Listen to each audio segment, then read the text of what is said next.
नमस्कार.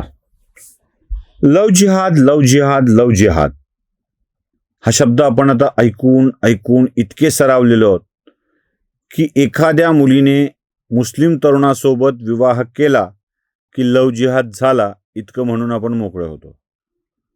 त्यावर अनेक जण अनेक वेळेला भाष्य करत राहतात आणि यावर काहीतरी उपाययोजना केली पाहिजे असं मत व्यक्त करतात. त्यातले काही जण हिंदुत्ववादी सरकार काय करतंय असा प्रश्न विचारतात आणि लव जिहादला रोखणारा कायदा झाला पाहिजे असाही दावा करतात. लव जिहाद रोखणारा कायदा आणता येणं शक्य नाही म्हणून सरकार सुद्धा लोकांच्या आग्रहाखातर एखादा धर्मांतर विरोधी कायदा आणतं आणि त्यावर बरीच चर्चा होत राहते.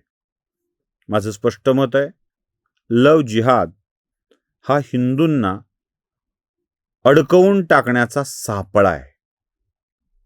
लव जिहाद हा शब्द हिंदू योद्ध्यांच्याकडून आलेला नाही, तर तो डाव्या लिब्रांडू मीडियाच्याकडून लोकांच्याकडून आलेला आहे, ज्यात हिंदू माणूस अडकून पडावा.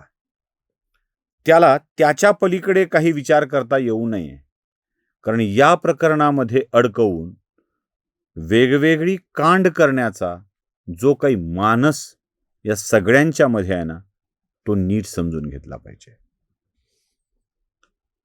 लव जिहाद किंवा मुस्लिमांच्या सोबत विवाह करण्याची प्रक्रिया होते कुठे? निवडून निवडून अशा व्यक्ती निवडल्या जातात की ज्यांनी केलेला मुस्लिमांसोबतचा प्रेमविवाह, म्हणजे हिंदू मुली मुस्लिमांसोबत प्रेमविवाह करतात आणि ते कोण कोण निवडलेले असतात जरा नीट समजून घ्या. हा प्रोपोगंडाच वेगळा आहे. म्हणजे केवळ हिंदू मुलींना बाटविणे, बच्चा पैदा करणे की मशीन करणे, त्यांचं धर्मांतरण करणे, त्यांच्याकडून लेकरं जन्माला घालून त्यांना मुसलमान करणे इतकाच हेतू नाही आहे. म्हणून म्हणतोय अडकू नका चक्रव्यूहामध्ये. प्रॉब्लेम काय आहे? आपण डाव्यांच्या नरेटिव्हमध्ये फसत चाललो. अनेकांनी मी केलेल्या हिंदी व्हिडिओ नंतर मला हाच प्रश्न विचारला की काय आकडे नाहीत, काय नाही, कसं काय बोलताय. आता तुम्हाला मी पुराव्यासहित सांगतो मराठीत. बघा, तुम्ही यादी काढा एक महत्वाची, की ज्या प्रसिद्ध मुलींनी मुसलमानांसोबत विवाह केला आहे. पहिली ती एक कोणती हिरोईन जिनं राखी सावंतने एक पहिल्यांदा मुसलमान नवरा केला आणि मग ती ये गलत निकला वो फालतू निकला असे व्हिडिओ करत ती फिरत होती. दुसरी निवडली ती आत्ता नुकतीच शिर्के नावाची एक सौंदर्यवती, जिने मीरा रोडच्या एका मुस्लिम व्यक्तीसोबत विवाह केला, 4 लेकरं जन्माला घातली. त्यानंतर तिला जाणीव झाली की हे सगळं गडबड आहे आणि मग तिनं परत स्वतःचं शुद्धीकरण करून घेऊन हिंदू धर्मात प्रवेश केला. भाजपच्या खासदारांनी वगैरे याचं फार कौतुक केलं. मला अजिबात नाही वाटलं कौतुक त्याचं. वापस आल्याचा आनंद आहे, पण जे सांगितलं गेलं ते महत्वाचं नाही आहे. पुढे आपली कपूरांची लेक करीना, तिनं दुसरी बायको म्हणजे जी सैफ अंकलच्या लग्नात उपस्थित होती आणि जिनं सैफ अंकलला लग्नाच्या वाढदिवसाच्या लग्नाच्या शुभेच्छा दिल्या होत्या, तीच सैफ अंकल की भतीजी सैफ अंकल सोबत बायको म्हणून गेली आणि पुढे तैमूर, अजून काय गौरी असली लेकरं जन्माला घातली. पुढे आता नुकतीच सोशल मीडियात फेमस झालेली ती पोरगी मोनालिसा, तिने केरळचा एक मुस्लिम पकडला आणि त्याच्यासोबत लग्न केलं. बघा किती चाललंय लव जिहाद असा प्रश्न आपल्याला पडतो. माझं मत आहे, हा लव जिहाद नाही आहे, ही तुमच्या मनातली हिंदूंच्या विषयीची आस्था तुमच्या श्रद्धास्थानावर आघात घालण्याचा हा प्रकार आहे. काय ती अजून एक अभिनेत्री हो, स्वरा भास्कर, तिची अवस्था आता काय झाली आहे तुम्ही बघितलं असेल. असो, प्रत्येकाचा आपापला चॉईस आहे. पण जेव्हा या मुली मुसलमानांच्या सोबत लग्न करतात तेव्हा त्या हिंदू रूढी, परंपरा, परिवार यावर आघात करू लागतात. तुमच्याकडे सगळं खोटं आहे, खोटारडेपणा चाललेला आहे, हे त्या वारंवार रुजवू पाहतात. आणि याचं सप्रमाण उदाहरण मी तुम्हाला देणार आहे. पहिल्यांदा ही मोनालिसा काय बोलते आपल्या आईविषयी. माझी आई दारू पित होती, दुसरीकडे जात होती, पैशासाठी वाटेल ते करायची. माझा बाप दूसरी औरतों के साथ सोता था. हे तिचे वाक्य आहेत. ऐका.